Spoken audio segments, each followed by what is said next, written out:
ഇവിടെയാണ് പലപ്പോഴും പരാജയപ്പെടുന്നത്.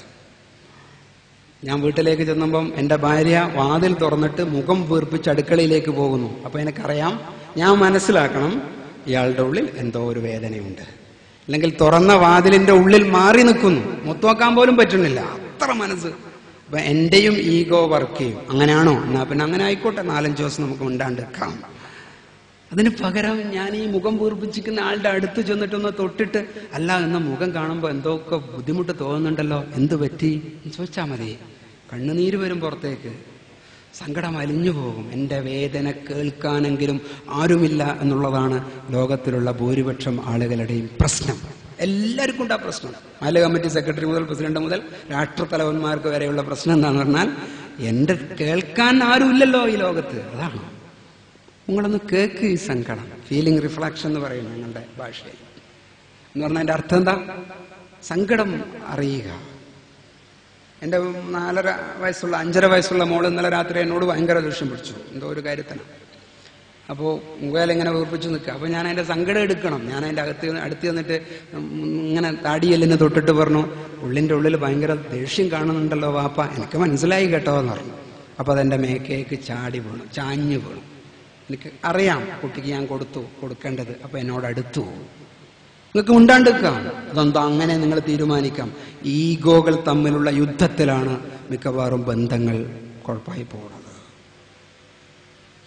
അയാൾ അങ്ങോട്ടും തിരിയും, ഇയാൾ അങ്ങോട്ടും തിരിയും എന്ന് പ്രവാചകർ സല്ലല്ലാഹു അലൈഹി വസല്ലം തങ്ങളുടെ ഒരു ഹദീസ്. ലാ യഹില്ലു ലിറജുലിൻ അൻ യഹ്ജുറ അഖാഉ ഫൗക 3 ലയാൽ എന്ന് തുടങ്ങുന്ന ഹദീസ്. ഒരാൾക്കും മറ്റൊരാളോട് വെറുത്ത് നിൽക്കാൻ 3 ദിവസത്തിൽ കൂടുതൽ അധികാരമില്ല എന്ന് പറയുന്ന ഹദീസ്. അതിൽ പറഞ്ഞു, ദേഷ്യം മാറണമൊക്കെ ഉണ്ട്, പക്ഷെ ഇയാൾ അങ്ങോട്ടും തെറ്റി നടക്കും, ഇയാൾ അങ്ങോട്ടും തെറ്റി നടക്കും. ഏറ്റവും നല്ല ആൾ ആരാണ്? ഖൈറുക്കും മൻ തബ്ദഉ ബിസ്സലാം. ഏറ്റവും നല്ല ആൾ ആരാണോ ആദ്യം സലാം കൊണ്ട് തുടങ്ങുന്നത്, അയാളാണ്. അപ്പം വേദന ഉള്ളിൽ എന്തോ ഉണ്ട്, അതുകൊണ്ടല്ലേ ഇങ്ങനെ പെരുമാറുന്നത്. അത് തിരിച്ചറിയാൻ വേണ്ടി പറ്റണം. ഭർത്താവ് വന്ന ഉടനെ തന്നെ മൂഡ് ഓഫ് ആയിട്ട് കാണുന്നു, ഭാര്യ നേരെ മുമ്പിൽ പോകണം, എന്നിട്ട് സാധനമൊക്കെ വാങ്ങിക്കണം, ചിരിക്കണം. എന്നിട്ട് അദ്ദേഹം ഇരിക്കുന്നിടത്ത് പോയിട്ട് അടുത്തിട്ട്, ഇന്നെന്താ മുഖത്തിനൊക്കെ ഒരു വല്ലായ്മ, എന്തു പറ്റി? ഓ മതി കേട്ടോ. വല്ലാത്തൊരു സുഖം അനുഭവിക്കുന്നു ഭർത്താവ്. കാരണം എൻ്റെ ഉള്ളിലുള്ള പ്രയാസത്തെ എടുത്ത് ഇങ്ങോട്ട് തരുന്ന, അതറിയുന്ന ഭാര്യ. ഇവിടെയാണ് ഇണപ്പൊരുത്തം, ഇവിടെയാണ് സ്നേഹം. അത് കിട്ടാത്തതുകൊണ്ടാണ് പിള്ളേർ വീട്ടിൽ നിന്ന് ഓടിപ്പോകുന്നത്. അത് പറയണം, വേദന തിരിച്ചറിയണം, ഷെയറിങ് ഉണ്ടാകണം. സമയം രാവിലെ 6:15. ആ വീട്ടിൽ ഉള്ള ഭർത്താവിന് 2 കാര്യങ്ങൾ അപ്പോൾ കയ്യിൽ കിട്ടും. ഒന്ന്, എല്ലാ ദിവസവും കിട്ടുന്ന രാവിലത്തെ കട്ടൻ ചായ. രണ്ടാമത്തത് എന്തായിരിക്കും? 6:15 കയ്യിൽ കിട്ടുന്നത് ന്യൂസ് പേപ്പർ. ഇത് രണ്ടും മൂപ്പര് ഒരുമിച്ച് ആസ്വദിച്ച് ഇങ്ങനെ ശീലിച്ചു പോയതാണ്. ഒരു ദിവസം ന്യൂസ് പേപ്പർ കിട്ടിയിട്ട് 1/4 മണിക്കൂർ കഴിഞ്ഞിട്ടും കട്ടൻ ചായ കിട്ടിയില്ല. അപ്പോൾ ഇവർക്ക് ഭർത്താവിന് സ്വാഭാവികമായിട്ടും ഈഗോ കൂടുതലാണ്, ആണുങ്ങൾക്ക് ദേഷ്യം കൂടുതലുണ്ടാവും. ഇവർ കുറെ ക്ഷമിച്ചു, അവസാനം ക്ഷമ കെട്ടു. അടുക്കളയിൽ പോയി നോക്കുമ്പോൾ ചായ ഒന്നും ആകാണ്ട് തവിയും പിടിച്ചിട്ട് ഇങ്ങനെ നിൽക്കുകയാണ്. അപ്പൊ എന്താ സംഭവിച്ചു എന്ന് പറഞ്ഞാൽ, പാലിന്റെ ചായ കൊടുക്കാൻ വേണ്ടി ഇന്ന് ആഗ്രഹിച്ചു, പാല് ചൂടാക്കുമ്പം പൊള്ളിപ്പോയി, പാല് മറിഞ്ഞുപോയി, കൈ പൊള്ളി. ചായയും കട്ടൻ ചായ പോലും കൊടുക്കാൻ പറ്റിയില്ലല്ലോ, പാല് കൊണ്ട് കൊടുക്കാൻ വിചാരിച്ചിട്ട് എന്ന് വിചാരിച്ചു നിൽക്കുന്ന ഭാര്യ അടുക്കളയിൽ. അവിടെ ഭർത്താവ് എന്ന് പറയുന്ന ഞാൻ എൻ്റെ അധികാരം വെച്ചിട്ട് പറഞ്ഞു, നിന്റെ ഒരു ചായ എനിക്ക് വേണ്ട, മതി. ഇതൊക്കെ എനിക്ക് പറയാം, കാരണം ഞാൻ കലിതുള്ളുക. ദേഷ്യം കലിയാകുന്ന ഒരവസ്ഥയുണ്ട്. ദേഷ്യം കലിയാകുമ്പോഴാണ് കേരളത്തിലെ ഉദ്യോഗസ്ഥ കുടുംബങ്ങൾക്കിടയിൽ വെസൽ എക്സ്ചേഞ്ചിങ് എന്ന് പറയുന്ന പരിപാടി നടക്കുന്നത്. വെസൽ എക്സ്ചേഞ്ചിങ് എന്ന് പറഞ്ഞാൽ പാത്ര കൈമാറ്റം. ഒരു ഗ്ലാസ് എടുത്തിട്ട് ഇങ്ങോട്ടെറിയും, ഒരു പാത്രം എടുത്തിട്ട് അങ്ങോട്ടെറിയും, ഇങ്ങോട്ടെറിയും അങ്ങോട്ടെറിയാം. ഇങ്ങനെയാണ് വെസൽ എക്സ്ചേഞ്ചിങ് എന്ന് പറഞ്ഞ മനോഹരമായൊരു പേര് വന്നത്. അപ്പം ഞാനത് ഒരു കുടുംബ ക്ലാസ്സിൽ ഈ ഒരു ഉദാഹരണം പറഞ്ഞിട്ട് ഒരു സ്ത്രീയോട് ചോദിച്ചു, നിങ്ങൾക്ക് എന്ത് തോന്നും നിങ്ങളുടെ ഭർത്താവ് രാവിലെ ഇനി വേണ്ട എനിക്ക് നിന്റെ മുടിഞ്ഞ ചായ എന്ന് പറഞ്ഞാൽ എന്ത് തോന്നും? സാറേ എന്തു പറയാനാ, തല്ലാൻ തോന്നുന്നു. കാരണം സങ്കടവും ദേഷ്യവും പെട്ടിട്ട് കലിതുള്ളുകയാണ് ഇവരുടെ മനസ്സ്. ഞാൻ ആ സന്ദർഭത്തെ ഇങ്ങനെ തിരിച്ചു കൊടുത്തു. ഞാൻ പറഞ്ഞു, വാതിലിൽ വന്ന് നിൽക്കുമ്പം വേദനയോട് നിൽക്കുന്ന ഭാര്യ കൈ പൊള്ളിയിട്ടുണ്ട്, പാല് മറിഞ്ഞിട്ട്.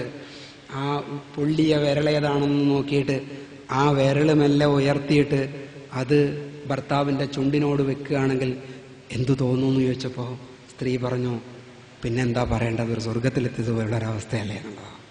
കാരണം ഇത് വീട്ടിൻ്റെ അകത്ത് സ്വർഗവും നരകവും ഉണ്ടാക്കാൻ നമുക്ക് പറ്റും. ഇവിടെ കൈപ്പൊള്ളിയ ഭാര്യയുടെ വേദന തിരിച്ചറിഞ്ഞ് അതിനെ സാന്ത്വനിപ്പിക്കുന്ന ഭർത്താവ്, കച്ചവടം മോശമായതിന്റെ അല്ലെങ്കിൽ ആരോടോ തർക്കിച്ച് വീട്ടിലേക്ക് കയറി വരുമ്പോൾ ആ ഉള്ളിലുള്ള നീരസത്തെയും സങ്കടത്തെയും എടുത്ത് മൃദുവാക്കി അങ്ങോട്ട് കൊടുക്കുന്ന ഭാര്യ. എത്ര മനോഹരമാണ് ഈ ജീവിതം.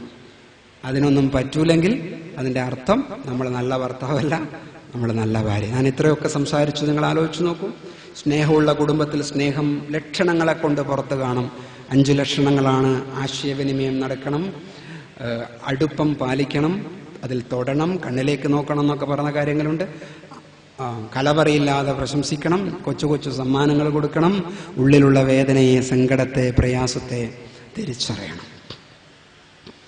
ഇങ്ങനെയൊക്കെയുള്ള ഒരു കുടുംബം വളരെ സുഖകരമായി പോകുന്നുണ്ടാവും. അവിടെ പണം ഒരു പ്രശ്നമല്ല, വീടൊരു പ്രശ്നമല്ല, അവിടെ പരസ്പരം ഹൃദയം ചേർന്നിട്ടുള്ളതാണ്. അല്ലെങ്കിൽ പണം പ്രശ്നമാവാൻ പാടില്ല.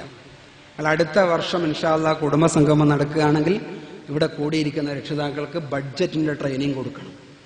ബഡ്ജറ്റിന്റെ ട്രെയിനിങ് പറഞ്ഞാൽ 5000 രൂപ കുടുംബ വരുമാനമുള്ള നാട്ടുകാരിവിടെ ഉണ്ടാവും. 10,000 ഉണ്ടാവും, 3000 ഉണ്ടാവും, 15,000 ഉണ്ടാവും, എല്ലാം ഉണ്ടാവും. എല്ലാ കുടുംബത്തിലും സമാധാനത്തോടെ ജീവിക്കാൻ പറ്റും. 3000 രൂപയാണ് ഒരു മാസത്തിലെ കുടുംബ വരുമാനം ഉണ്ടെങ്കിൽ 100 രൂപ ഒരു ദിവസത്തത്. അത് ഉപയോഗിച്ച് നമുക്ക് ജീവിക്കാൻ പറ്റും. എങ്ങനെ ജീവിക്കും? ഭാര്യയും ഭർത്താവും ആദ്യം സ്നേഹിച്ചു തുടങ്ങണം, പരസ്പരം മനസ്സിലാക്കണം, പൊരുത്തപ്പെടണം, രണ്ടുപേരും പരസ്പരം വസ്ത്രമായി തീരണം. അപ്പൊ അവര് അപ്പുറം ഇപ്പുറം ഇരുന്നിട്ട് പറയും 100 രൂപയാണ് ഒരു ദിവസത്തെ വരുമാനം. ഇവിടെ കൂടിയിരിക്കുന്ന എത്ര ഭർത്താക്കന്മാര് ഭാര്യനോട് സ്വന്തം വരുമാനത്തിനെ കുറിച്ച് പറഞ്ഞിട്ടുണ്ട്? പറഞ്ഞാൽ പേടിയാ, പറയൂല. പറയണം. അതിനനുസരിച്ചിട്ട് ബഡ്ജറ്റ് ഉണ്ടാക്കണം. നമ്മളെല്ലാം ആഴ്ചയിലും അഴക്കൂറ വാങ്ങാൻ പാടില്ല. കാരണം 5000 ആഴ്ചയിൽ അഴക്കൂറ വാങ്ങിയാൽ തന്നെ മീൻ വാങ്ങാൻ 2000 രൂപ വേണം, നടക്കൂല. അതുകൊണ്ട് നമ്മൾ പറയാം മാസത്തിൽ ഒരു പ്രാവശ്യമാകാം. കുട്ടികളോടത് പറയാം, അങ്ങനെ പറ്റുള്ളൂ. നമ്മൾ കറണ്ട് ഉപയോഗിക്കുമ്പോൾ സൂക്ഷിക്കണം, വിറക് ഉപയോഗിക്കുമ്പോൾ സൂക്ഷിക്കണം. ഈ ഒരു സംസാരം നടക്കണം, ആരെയും വേദനിപ്പിക്കാണ്ട്. അതിനൊരു ഞങ്ങൾ തയ്യാറാക്കിയ ട്രെൻഡിന്റെ കീഴിൽ തയ്യാറാക്കിയ ഒരു ഫോർമുല ഉണ്ടായിരുന്നു. അതിൽ 3000 മുതൽ 15,000 വരെയുള്ള ആളുടെ കുടുംബ വരുമാനത്തിന് ഓരോന്നിനും അനുസരിച്ച് എത്ര ചെലവാക്കാമെന്നുണ്ട്. 3000 ഉള്ള ആൾ ആ നിലയ്ക്ക് ചെലവാക്കിയാൽ അവസാനം 95 രൂപ മാസാവസാനം അവരുടെ കയ്യിൽ ബാക്കിയാവണം. അതിന് ഭാര്യയും ഭർത്താവും മുഖത്തോട് മുഖം നോക്കി തീരുമാനം എടുക്കണം, അതിനനുസരിച്ച് കൺട്രോൾ ചെയ്യണം. അപ്പുറത്തെ വീട്ടുകാർ സാരി വാങ്ങിയിട്ടുണ്ട്, അതുകൊണ്ട് എനിക്കതും വേണം തീരുമാനിക്കുന്ന ഭാര്യ ഉണ്ടായാൽ പറ്റില്ല.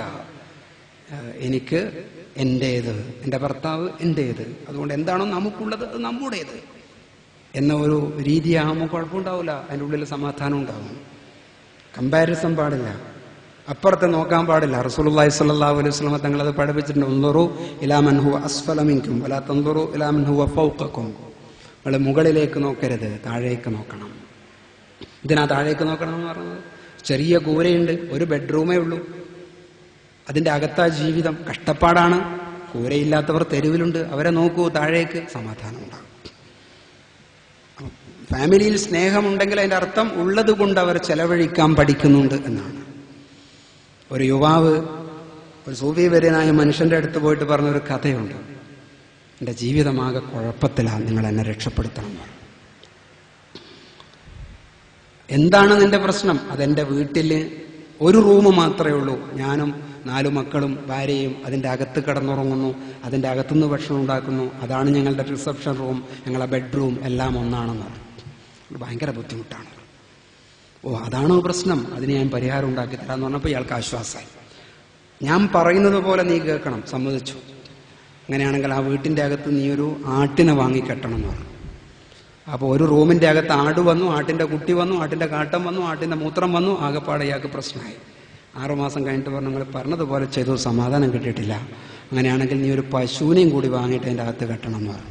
അപ്പൊ പശുവായി, ആടായി, ആടിന്റെ കുട്ടികളായി, പശുവിന്റെ കുട്ടികളായി, കാട്ടായി, ചാണകമായി, ആകെപ്പാടെ പ്രശ്നം. കിടന്നുറങ്ങാൻ പറ്റാത്ത രാത്രികൾ തള്ളി നീക്കിയപ്പോൾ അവസാനം ഈ മനുഷ്യന്റെ കാലിന് വീണിട്ട് പറഞ്ഞു, നിങ്ങളിൽ വിശ്വസിച്ചിട്ടാണ് ഞാനിതൊക്കെ ചെയ്തത്, പക്ഷെ ഒരു മാറ്റമില്ല. അങ്ങനെയാണെങ്കിൽ നീ ആദ്യം വാങ്ങി ആടിനെ വിൽക്കണം, അതിന്റെ കുട്ടികളെയും വിൽക്കണം എന്ന് പറഞ്ഞു. എന്നിട്ട് പോയിട്ട് പറഞ്ഞു, അതിനൊക്കെ ഞാൻ കൊടുത്തു, ഇപ്പം പകുതി സമാധാനമായി എന്ന് പറഞ്ഞു. അങ്ങനെയാണെങ്കിൽ 2 ആഴ്ച കഴിഞ്ഞിട്ട് ആ പശുവിനെയും ഒഴിവാക്കണം, അതിന്റെ മക്കളെ ഒഴിവാക്കണം, എന്നിട്ട് വാന്ന് പറഞ്ഞു. പശുവിനെയും മക്കളെ ഒഴിവാക്കിയിട്ട് ഇയാളുടെ മുന്നിൽ വന്നിട്ട് പറഞ്ഞു, അൽഹംദുലില്ലാ, ഇപ്പം എൻ്റെ ജീവിതത്തിൽ വല്ലാത്തൊരു സന്തോഷവും സമാധാനവും. അപ്പോൾ ചോദിച്ചു, പഴയ വീട്ടിൽ തന്നെ അല്ലേ താമസം? അതെ, പഴയ വീട്ടിൽ തന്നെ. വീടിന്റെ സ്വഭാവം മാറിയോ? ഇല്ല. റൂമിന്റെ എണ്ണം മാറിയോ? ഇല്ല. പിന്നെ എനിക്ക് എങ്ങനെ സമാധാനം കിട്ടി? അതിലും വലിയ ആപത്ത് എനിക്ക് വന്നപ്പോൾ എനിക്ക് അന്നേരം എൻ്റെ അനുഗ്രഹത്തെ ഓർമ്മിക്കാൻ പറ്റില്ല. നമ്മളുടെ എല്ലാവരുടെയും കാര്യം അതാണ്. ഒരു നിമിഷം നമുക്ക് സമാധാനിക്കാൻ പറ്റും ഉള്ളത് കൊണ്ട് സന്തോഷത്തോടുകൂടി ജീവിക്കുകയാണെങ്കിൽ. ഇവിടെ ഭാര്യയും ഭർത്താവും നേരെ ഇരുന്ന് കണ്ണിലേക്ക് നോക്കിയിട്ട് വർത്താനം പറയണം, നമുക്കത് മതി. അപ്പുറത്തുള്ള ആളെ നമ്മൾ നോക്കണ്ട, അപ്പുറത്തെ വാഷിംഗ് മെഷീൻ നമുക്ക് നോക്കണ്ട, മാസത്തിൽ സാരി മാറ്റുന്ന ഉമ്മാനെ നമുക്ക് നോക്കണ്ട. നമുക്ക് ഉടുതുണിക്ക് അള്ളാഹു നൽകിയിട്ടുണ്ടല്ലോ, അന്നത്തിന് അള്ളാഹു സൗകര്യം ചെയ്തിട്ടുണ്ടല്ലോ. എന്തൊരു സന്തോഷം ഉണ്ടാവും. അത് ആ ചർച്ചയിൽ മക്കളും കൂടി പങ്കെടുക്കണം, അത് ശീലിപ്പിക്കണം. അതൊന്നും പ്രസംഗിച്ചിട്ട് പോയാൽ ശരിയാവില്ല. നിങ്ങൾ ഈ ഇരുത്തി നിങ്ങളെ കയ്യിൽ അതിന്റെ ഫോർമാറ്റ് തന്ന് നിങ്ങളെ പഠിപ്പിച്ചാൽ അത് വർക്ക് ചെയ്യും. നിങ്ങൾ വിചാരിക്കുന്നല്ലേ അത് നടക്കുമെന്ന്?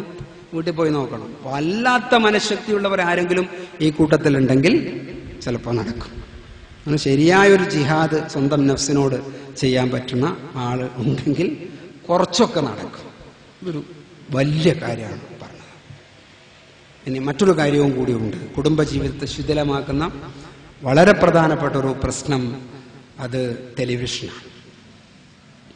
എല്ലാ സ്നേഹത്തെയും എല്ലാ മര്യാദകളെയും എല്ലാ നാട്ടുനടപ്പുകളെയും എല്ലാ ധർമ്മബോധത്തെയും നശിപ്പിച്ചു തകർത്തുകളെ. ഞങ്ങളൊക്കെ ഇപ്പം എങ്ങനെയെങ്കിലും ഒരു ഇസ്ലാമിക ചാനൽ ഉണ്ടാക്കാം എന്നൊക്കെ പറയുന്ന ഒരു ഇസ്ലാമിക ചാനൽ എന്ന് പറഞ്ഞാൽ മുസ്ലിം മാനമായി മനുഷ്യന്മാർക്ക് കാണാൻ പറ്റുന്നതെങ്കിലും ഉണ്ടാക്കാം എന്ന് പറയുന്ന ഒരു ആലോചനയിലാണ്. വലിയ ത്യാഗം അങ്ങനെ ഉണ്ടാക്കൽ